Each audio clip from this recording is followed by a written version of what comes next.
Hey everyone, are you single and ready to mingle? Ooh. Well, if you are, pause before you make that next date or before you set up that next Zoom date, should I say. And let me tell you a piece of advice that could change your life forever. You need to date somebody who is different than you. And I don't just mean personality. The truth is, globalization is here, and in America, we live in the most diverse country in the world. However, when I look at my friends and family who are on social media and I look at their relationships, I can count on my fingers how many people are currently dating somebody of a different race, ethnicity, or from another country. I'm here to talk today about why you, as a single person, should consider dating somebody outside of your own culture. Now, I know you can't choose who you fall in love with, but dating somebody outside of your own culture will make your life more adventurous, fun, exciting, all the while closing the gap of racial tensions in America and around the world. And in case you're not aware of it, dating somebody from another culture, one, is more fun, two, it'll make you a smarter person, and three, it benefits society. That's right, it is gonna change your life and it's gonna help the generations to come. But who am I to talk about this? This is Norman and I, and we got married over 6 years ago. And Norman is from Mexicali, Mexico. I'm from Kalamazoo, Michigan. And somehow our lives intertwined. We met, got married, and now over 2 years ago, I actually moved outside the United States and I live in Mexicali, Mexico. So because of this, I have been able to experience what it's like and all of the benefits that come with dating somebody who is not like you. It has transformed me as a person, and I wouldn't be who I am today if it wasn't for dating Norman and marrying him. But don't just take my word for it. Today I've asked many of my friends and family who are in a relationship, married to somebody who's of another race, ethnicity, or from another country, and they're also going to share why they love being in a diverse relationship. But before we get to the reasons why your relationship could actually help society, let's talk about the selfish reasons of why you should consider dating somebody outside of your own culture.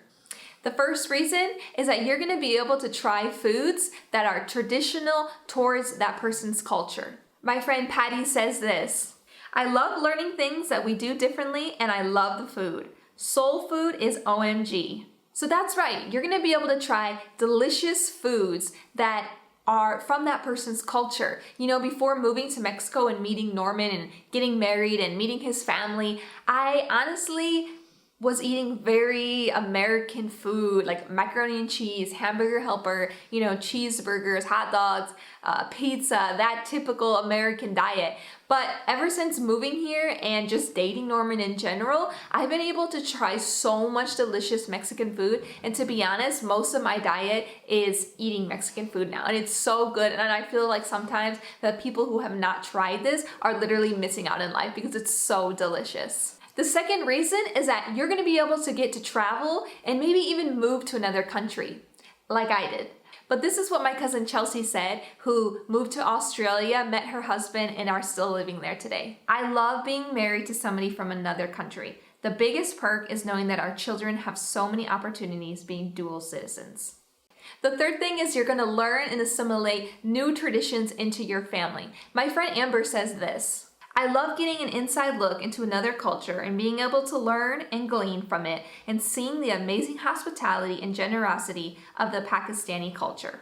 That's right, Amber married a man who is Pakistani, and they got to have a henna wedding party, which I was lucky enough to be a bridesmaid, and it was so much fun just experiencing new traditions that your family probably doesn't do. And who knows, some of those traditions can be even more fun and exciting and make your family more diverse as a whole. The fourth thing is that you might even be able to get to learn a new language. Hola, me llamo Morgan. Tengo un perro grande, se llama Rocky. Ella es más bonita de tu perro. By learning a new language, you could have more opportunities and more open doors for your future and for your career to come. The fifth thing is that you get to have adorable mixed babies. My friend Jayla says this: being blended in two different cultures is really fun. Also, I love having adorable mixed babies. And my friend Holly says this: I love that our kids have two different backgrounds to draw from for their heritage. A study from the Pew Research Center says that over 14% of all babies born with two parents are now biracial. Also, the Journal of Personality and Social Psychology published a study in 2012 on the effects of biculturalism on creative and professional success. In this study, subjects were asked to come up with creative uses for a brick. The bicultural subjects generated more ideas and more creativity. The study concluded that bicultural people could see things from multiple perspectives, allowing them to innovate and be creative with relative ease. And from Cardiff University, a random sample of Black, white, and mixed race faces was collected and rated for their perceived attractiveness. There was a small but highly significant effect, with mixed race faces on average being more perceived as more attractive. So that's right, biracial and bicultural children who grow up in a multicultural home are actually more creative. And hey, every child is beautiful. But according to that study, mixed race faces can be perceived as more aesthetically pleasing. Just look at these babies, they're just gorgeous. And lastly, the sixth reason why you should consider dating someone from another culture is because you get to be proud. I feel so proud as a white, blondish, reddish hair, blue eyes, Midwestern, middle-class American girl to be able to have a relationship with somebody like Norman. So now that the selfish reasons are out of the way, let's talk about why it's good for society. In 2017, there was a study done where 37% of Americans said that intermarriage between races was beneficial. They say to understand somebody, you need to walk in their shoes. But the truth about it when it comes to race and ethnicity is that if I'm white, I will never be Black. If I'm Black, I'll never be white. If I'm Asian, I'll never be Hispanic, and the list goes on. So the truth about it is that we really have a hard time understanding people of different cultures. But if we're more open with our relationships and we even enter into a relationship, it doesn't mean it has to end up in marriage, but if you do end up marrying somebody, that is the closest you can possibly get to being a part of another culture and understanding it. Your world perspective changes because you're able to see in a personal and intimate way what it's like to be with somebody who's from that culture. There's a quote that I really love. It says this: cultural immersion also helps put your own life in perspective and creates more compassionate individuals, something that is essential in the world we live today. Ever since moving to Mexico, I've realized that avocados are heaven sent, and I also realized that Mexico does not equal being kidnapped. The truth is that we can be ignorant sometimes, and we can not be as educated as we believe we are. And when we're more open to societies and cultures and going into relationships with people, we learn a lot of things we just didn't simply know.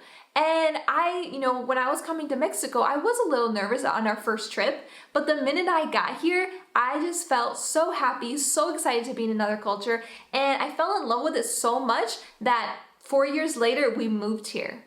So you never know what you don't know. We need to learn from other cultures in order to help society. Sometimes I think we forget that it's only been around 53 years since intermarriage between races became fully legalized in the United States. It was in the Loving v. Virginia case that went to the Supreme Court where they fought for the Black and white marriages to be legalized. When doing this research, I was shocked to find out that Alabama just passed their last act to abolish intermarriage between Blacks and white in 2000. What is even more surprising is that over 526,000 people voted against it. So even in recent years, there are still people who are alive today who even think that intermarriages could be a bad thing on society.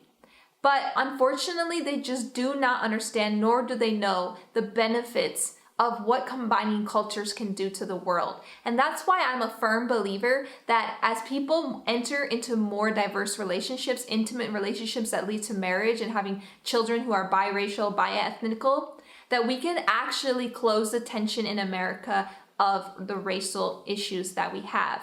So now that I've shown you the benefits, there might be a few questions in your head if you've never dated somebody outside of your race or ethnicity. And that first question is, what could we possibly have in common? A healthy marriage is not built on our traditions or the foods we like, but it's built on the goals and aspirations that we share, good communication, and friendship. That's why Norman and I's relationship has worked to this day since. Because no, we might not have a lot in common of how we were born or how we were raised or things like that, but we share common goals, we share common passions, we have so much fun together, and that's what really matters. The second thing that could be maybe stopping you from moving forward in a relationship that is multicultural is the acceptance of family members. During this quarantine, I was able to watch over 6 seasons of The Fresh Prince of Bel-Air with Will Smith. I loved it. It was hilarious. It was so funny. But I was surprised by this one episode. In this episode, one of his aunts brings home her fiance, and they had never met him before, and he walked through the door, and as you can see from this photo, they're just in shock of who she brought home, and it was a white male. And this show was shot in the 90s. This is not an old show, but it shows that even today, people still face difficulties with their families approving who they bring home and who they decide to marry because they're of another race or ethnicity. And if you've seen the recent Love is Blind show, then you know Lauren and Cameron. This couple met each other and got engaged before ever seeing each other. She did not know that he was not black. The episode goes on and she's nervous about him meeting her dad because she feared her dad's approval. So it's 2020, and today, over 50 years since the legalization of intermarriages, we still have this problem. And there are reasons for these types of barriers. I'm not saying that people are wrong who think this way, but the truth is that if we want to see change, we have to be a part of it. When I first started dating Norman, my family too was a little pushed back by it. But the greatness about it is that when they met Norman, oh my gosh, they just fell in love with him. My mom absolutely loves him. My dad loves him. My grandparents love him. Everybody just loves him. And that's what happens. Their exposure was open because of our decision to be joined in marriage, to date and make a family. And it forces two cultures, his family and my family, to learn about each other, to experience new things together. And it really pushes society forward, and it's going to help the next generation. My friends Sean and Sozi, Sean says this: marrying Sozi, she being from Zimbabwe, is wonderful. I love learning the culture, the language, and seeing the beauty of how we complement each other. And my friends Mike and Roy said this. Mike says, what I love is being able to hear about how she was raised. Rory's mother is Italian, so hearing about how they did things in their culture is cool. Now I share her culture and she shares mine. So it's time that you change your thinking about intercultural relationships. Cultural relationships don't only just benefit you, but they benefit everybody. And so it's important that the first step that you do is embrace the differences. Whether you're single and choosing to date in the next couple years or still far in the future, open your mind and embrace the differences that we each have. The second thing is to see the benefits greater than the challenges. I talked about the challenges, but the important thing is that the benefits far outweigh these struggles that you could possibly face with dating somebody from another culture. And the third thing is to be supportive always. So even if you don't end up in a relationship with somebody from another culture, you have friends, you have family who possibly could or already have. And the most important thing is that you're supportive of them, because our friends and family need our support now more than ever. And I believe that our interracial and interethnic relationships could be the answer to uniting America. So today, before you make that next date, before you call somebody who you're interested in, are you open-minded? Are you considering maybe dating somebody outside of what you're used to? I maybe used to think that I knew what I wanted in a man and what he would look like and this and that.